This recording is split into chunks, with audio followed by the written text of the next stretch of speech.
Cabinet मंत्री संजय निषाद ने news state से खास बातचीत में विपक्ष पर निशाना साधा है। उन्होंने कहा है कि एग्जिट पोल ने विपक्ष की रणनीति को ध्वस्त कर दिया है।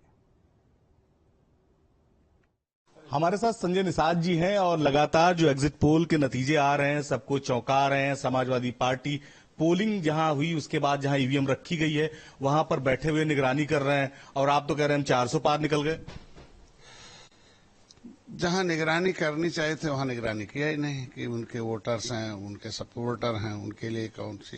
देखिए, अपने ऊपर व्यक्ति को निगरानी करनी चाहिए कि हम जिसके लिए आए हैं हम उनके लिए क्या काम कर रहे हैं। ये एग्जिट पोल जो है एग्जैक्ट पोल में बदलने वाला और उससे बेहतर परिणाम आएंगे, क्योंकि पोलिंग जो है जनता का होता, मतदान होता। मत मतलब विचार और बुद्धि या अपना सोच जो है, तो सोच और विचार देख के संदेश पर बदलते हैं।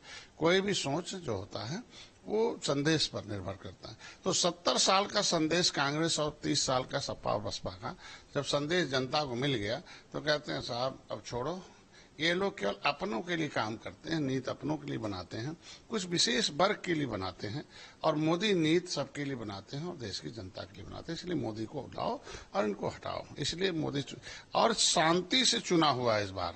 आपने कहा 70 साल में पहला चुनाव है शांति। इसके मतलब जनता चुनाव लड़ रही थी, नेता जब लड़ रहे थे तो अशांति थी। जनता तो जनता शांति, सुरक्षा और सम्मान चाहती, समृद्धि चाहती, वो मोदी सब दे रहे हैं। इसलिए मोदी का अखिलेश यादव, अरविंद केजरीवाल, राहुल गांधी, ये जो जोड़ी थी उत्तर प्रदेश में दिखाई पड़ रही थी, ये कह रहे थे कि जनता हमारे लिए चुनाव लड़ रही है, आप कह रहे हैं हमारे लिए लड़ रही है। देखिए, जब निषादों की नाव में सब लोग बैठे थे तब तक तो इनकी नैया पार थे आराम से। और जब निषादों को मझधार में डाल दिया और हमने जब इनको चश्मा लगा दिया निषादों को, तो देखो भाई क्या है। तो अब देखो, जब डूबने लगे तो निषाद आने लगे। जब डूबने लगे तो आपस में लड़ते थे केजरीवाल, कांग्रेस और सपा, तब आपस में मिल के बचने की। तो जो आपस में मिल के अपने वजूद के लड़ रहे थे, ऊपर से दल तो था, दिल उनका आपस में नहीं था।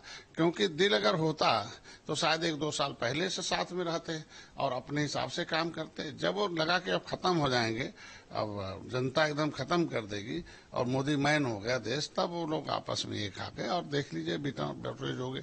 आज तक तय नहीं कर पाया कि उस इंडी गठबंधन का ड्राइवर कौन होगा, कौन उनको ले जाएगा। तो उनके सवारी खुद उतर के भाग में। यहाँ तो तय हो गया था, 40 पार्टियों ने तय कर लिया कि नहीं, मोदी के नेतृत्व में चुनाव होगा और देश का नेतृत्व मोदी करेंगे, फिर से भारत को विश्व गुरु बनाएंगे। अच्छा, पूर्वांचल में खूब मेहनत आपने की, हालांकि पूरे प्रदेश में की।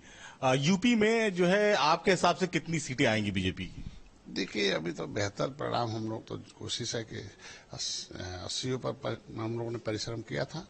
2-4 सीटें टफ को छोड़कर हम पिछले बार से ज्यादा सीटें जीतेंगे।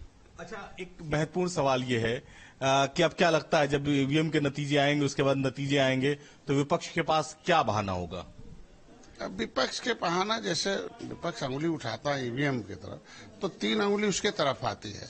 तो अपने तरफ उसे देखना चाहिए कि कौन सी हमारे अंदर कमी है जिसको जनता पसंद नहीं करती है। धन्यवाद। हमसे बात करने के लिए हमारे साथ संजय निषाद जी थे, जिन्होंने कहा कि पूर्वांचल ही नहीं पूरे उत्तर प्रदेश में लगातार उन्होंने चुनावी कैंपेन की है और लगभग 80 सीटों पर उनका आकलन है कि भारतीय जनता पार्टी और सहयोगी दल जीत हासिल करने वाले। कुछ सीटों पर जो है चुनौती थोड़ी जरूर है। लखनऊ से वीडियो समीर कंटी के साथ निखिल शर्मा, न्यूज स्टेट उत्तर प्रदेश। और लोकसभा चुनाव